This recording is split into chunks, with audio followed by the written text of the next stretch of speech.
तत्व को समझे बिना जीव तत्व को नहीं समझा जा सकता।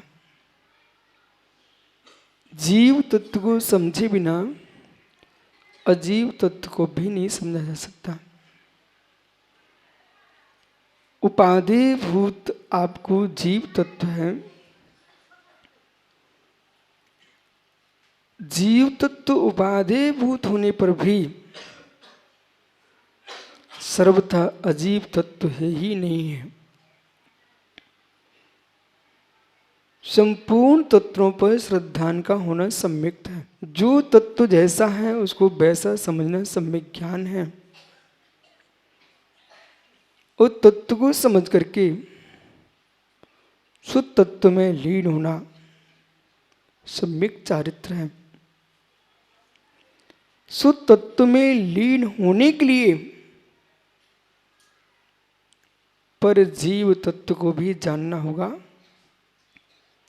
सुजीव तत्व में लीन होने के लिए पर जीव तत्व को भी जानना होगा और स्वजीव तत्व में संबंधित अजीव तत्व, परजीव में संबंधित अजीव तत्व यानी चक्रेश, जो आपसे अबंध रूप दिख रहा अजीव तत्व, वो तुमको परेशान नहीं कर रहा है। जो तुम्हारी आत्मा में बद्ध अजीव तत्व है वो तुमको परेशान कर रहा है। जितना अजीब तत्व तुमको बाहर दिख रहा है ऐसा अजीब तत्व तुम्हारे भीतर भी है। 148 कर्म की प्रगतियां अजीब तत्व हैं, पुद्गल द्रव्य हैं।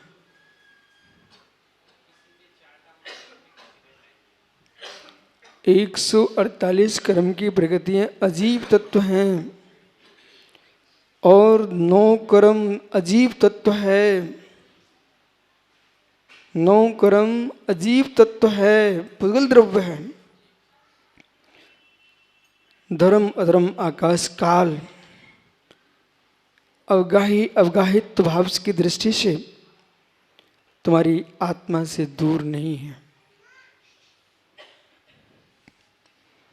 आत्मा के प्रदेश जो है, आत्मा के प्रदेश जो है वे संपूर्ण द्रव्यों के प्रदेशों से स्पर्शित हैं। आत्मा के प्रदेश हैं हे जीव, वे सारे प्रदेश लोकाकाश में है और लोकाकाश में धर्म ध्रुव भी है, अधर्म ध्रुव भी है, आकाश भी है, काल भी है, पुद्गल भी है। तो क्या आपकी आत्मा के प्रदेश इन प्रदेशों से भिन्न होकर रह रहे हैं? पंडित साहब, क्या आपके आत्मा के प्रदेश संख्यात प्रदेशी, असंख्यात प्रदेशी, अनंत प्रदेशी, जहाँ पुद्गल है वहीं पर असंख्य प्रदेशा धर्मा धर्मैक जीवानाम, असंख्या प्रदेशी धर्म द्रव्य अधर्म द्रव्य एक जीव द्रव्य वहीं है। एक क्षेत्र अवगाह है, एक क्षेत्र अवगाह है। एक क्षेत्र अवगाह होने पर भी सग स्वभाव मण विजंती, अपने स्वभाव का त्याग नहीं करते। इस दृष्टि से भिन्न है, न कि अवगाही अवगाहित भाव से भिन्न है। आत्मा को अबद्ध देखो, अस्पृश्य देखो, अबद्ध देखो, अस्पृश्य देखो। यानी चक्रेश गाथा सुनाइए। जो पसदिय पाणम अबद्ध पुट्टम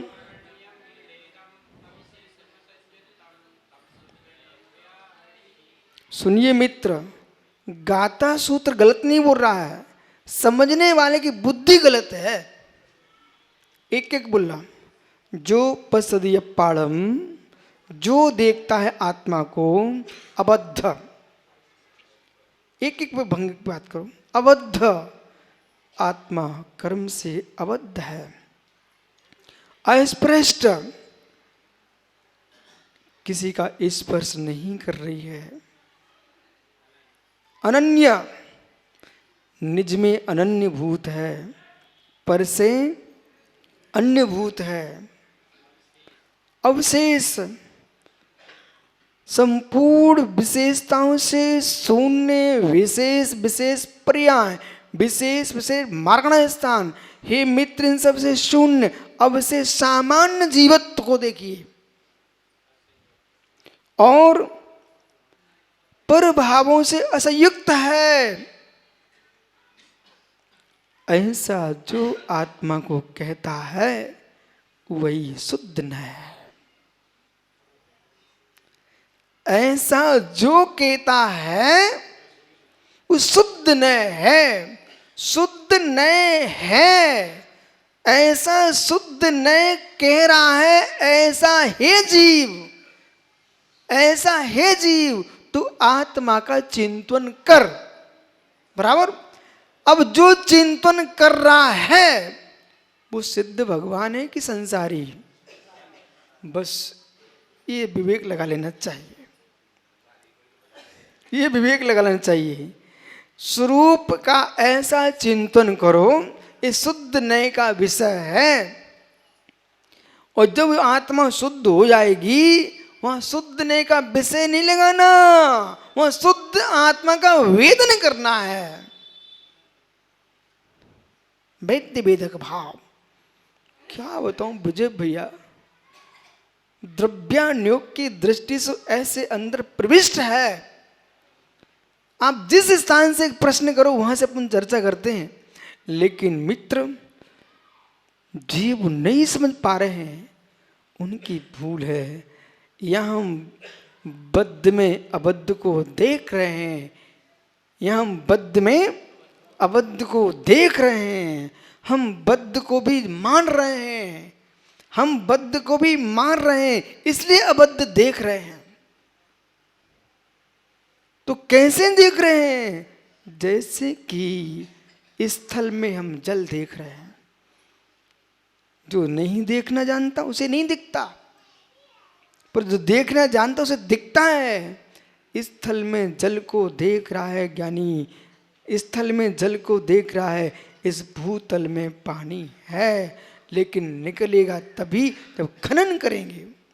ऐसे ही इस भूतल में निज ध्रुव भगवान ज्ञाय की शुद्धात्मा है, इसे मैं जानता हूं ध्रुव दृष्टि से, पर प्रकट में करूंगा भेद विज्ञान की छेनी से। बराबर। दृष्टि का विषय, दृष्टि का विषय, वस्तु की वस्तुत्व का विषय।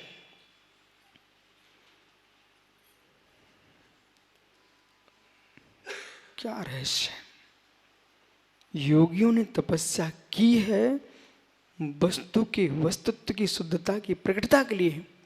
योगियों ने तपस्या की है महर्षि, महर्षि भगवत तीर्थंकर देव, महर्षि, देवऋषि, राजऋषि, देवऋषि, राजसी, महर्षि, इन ऋषियों ने, ब्रह्म ऋषि, इन ऋषियों ने तपस्या की है रिद्धि के लिए नहीं, प्रसिद्धि के लिए नहीं, आत्मसिद्धि के लिए।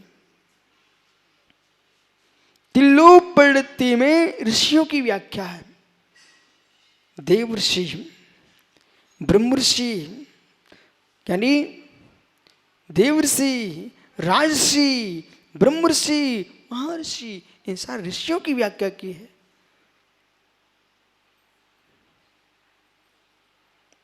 इन ऋषियों ने तपस्या करते करते रिद्धियों को प्रकट कर लिया, फिर भी संतुष्ट नहीं हुए। इन ऋषियों ने, सभी मुनियों को ऋषि नहीं कहा जाता, रिद्धिधारी मुनि ऋषि कहलाते हैं। ये ऋषियों ने तपस्या कर करके रिद्धियां प्रकट कर ली, फिर भी संतुष्ट नहीं हुए।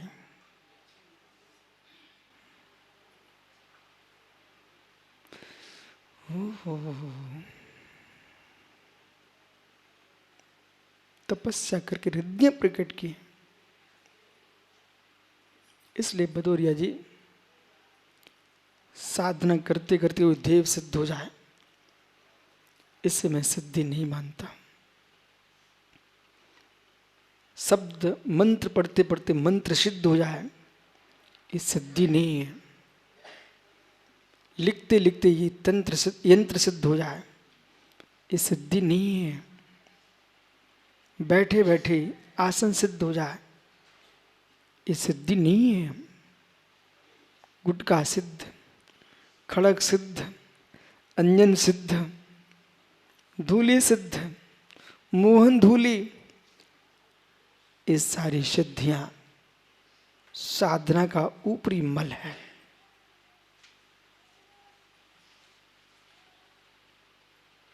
जिस सिद्धि के लिए हम आए हैं वो सिद्धि अलग है, अलग है। वे सारे मुनि गण दया के पात्र हैं, जो घर की देवी छोड़ करके वो भुतड़ियों की सिद्धि में लगे हैं, वे दया के पात्र। बिंतरियों की सिद्धि कर रहे हो, दया के पात्र।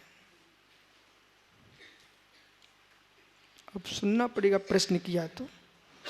हे मित्र, हे मित्र, लोग प्रसिद्ध हैं, शुभचंद्र, भरतहरि दोनों राजकुमार, सगे भाई, महामनीषी लोग थे। भरतहरि ने भिन्न संप्रदाय चुना। वो 12 वर्ष तक भदौरिया जी एक विद्या सिद्ध की, पाक सिद्ध किया, रसायन सिद्ध किया। और रसायन सिद्ध किया, उसको डालने से सोना बनता था, जबकि उसकी पूरी विधि समय सार में लिखी है।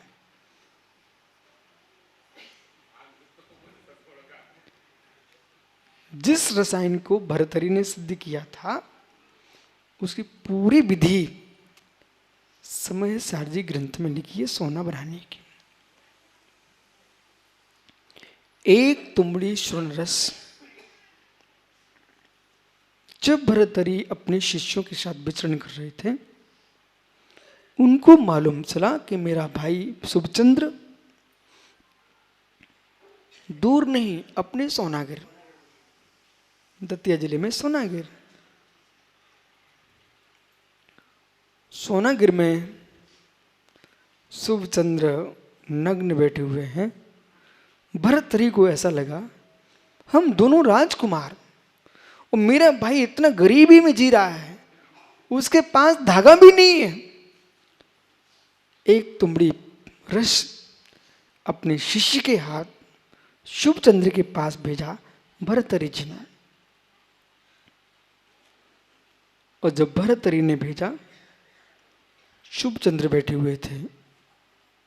बोले, बनते, हमारे गुरु ने आप किस अवस्था को देख करके करुणाशील होकर के एक रसायन भेजा है, इसको आप स्वीकार करो और अपनी दरिद्रता को मिटा लीजिए। शुभचंद्र ने ऊपर से नीचे देखा, वत्स ओह, ऐसा करो, मेरे पैर के नीचे की धूल उठाइए, जहां शुभचंद्र बैठे हुए थे उनका पैर धूल पर था। वहां की धूल उठाइए और धूल उठा करके उस सोनागिर पहाड़ पर फेंक दो। जैसी पर्वत पर धूल को फेंका, वो पर्वत स्वर्णमयी दिखने लगा और कहा, जाओ इसमें से जितना ले जा सको मेरे भाई भरथरी को दे देना। बोले क्यों? इतना जरूर कहना, यही चाहिए था। तो हम दोनों भाइयों पास कमी किस बात की थी? दोनों राजकुमार थे, पिताजी के खजाने भरे थे, सोने चांदी रत्न हीरे जवाहरत के। तुमने 12 वर्ष में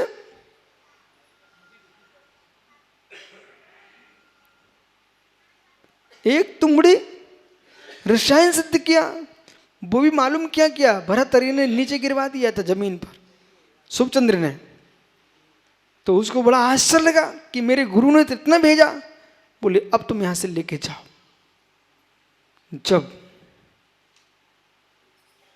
शिष्य जाके कहते पूरी कथा, बोले स्वामी शुभचंद्र ने तो ऐसा किया, अपने पैरों के नीचे की धूली पर्वत पर फेंकवा दिए, पूरा पहाड़ सोने का हो गया। वो कह रहे जितना जितना ले जाओ। वे अपने आप को कंगाल नहीं मानते। फिर भरथरी ने वैराग्य शतक लिखा। फिर भरथरी ने वैराग्य शतक लिखा। मित्र, शुभचंद्र को सिद्धियां हो चुकी थी पर सिद्धि नहीं हुई थी। सिद्धियां हो चुकी थी पर सिद्धि नहीं हुई थी।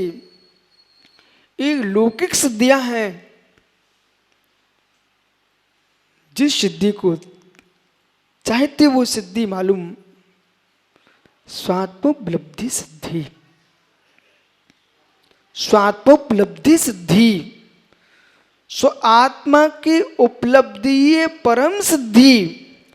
ऐसी सिद्धि जो है चमत्कारों में नहीं, वो निज के चैतन्य चमत्कार में है।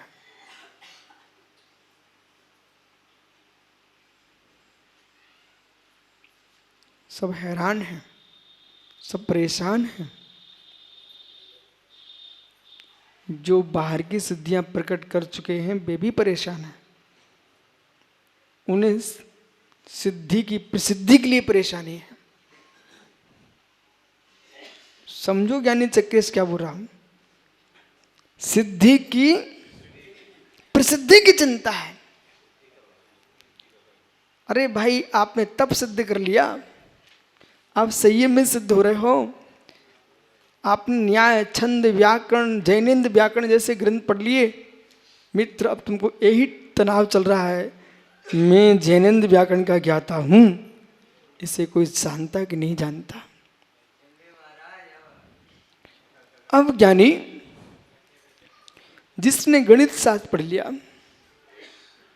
गणित शास्त्र पढ़ लिया, खगोल शास्त्र पढ़ लिया, भूगोल शास्त्र पढ़ लिया, हे मित्र, सारे ग्रंथों का दिन के उपरांत पूर्ण ग्रंथ सिद्ध कर लिए हैं, पर यही क्लेश है कि मेरे सिद्ध किए की प्रसिद्धि कैसे हो।